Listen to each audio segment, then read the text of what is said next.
దాదాపు 700 ఏళ్ల క్రితం. అది కేవలం ఒక పంట చేలు, చుట్టూ అడవి. ఒక రైతు తన పొలంలో బావిని తవ్వేందుకు పనులు మొదలుపెట్టాడు.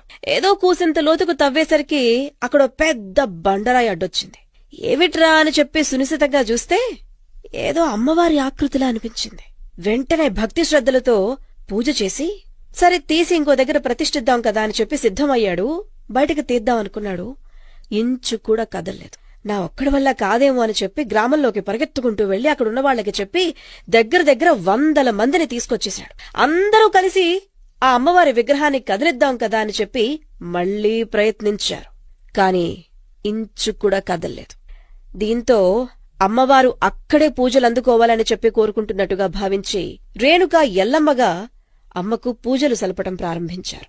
కోరిన కోర్కెలు తీర్చే తల్లిగా, రేణుక ఎల్లమ్మగా, కొంగు బంగారంగా ఆ అమ్మవారు అందరినీ ఆశీర్వదించారు. అంబానీ కుటుంబం నుంచి, దేశ విదేశాల నుంచి భక్తులు ఎల్లప్పుడూ వచ్చి అమ్మకిక్కడ పూజలు సలుపుతూ ఉంటారు. నేను మాట్లాడుతుంది బల్కంపేట ఎల్లమ్మ గురించి. ఒక్కసారి ఇక్కడ అమ్మను దర్శించుకుంటే చాలు భారతదేశంలోని అష్టాదశ శక్తిపీఠాల్ని సందర్శించినంత పుణ్యం లభిస్తుంది. 700 ఏళ్లనాటి ఈ ఆలయంలో ఒక్కసారి అడుగు పెడితే చాలు కోరిన కోర్కెలు తీరుతాయి, ఉన్న పాపాలు పోతాయి.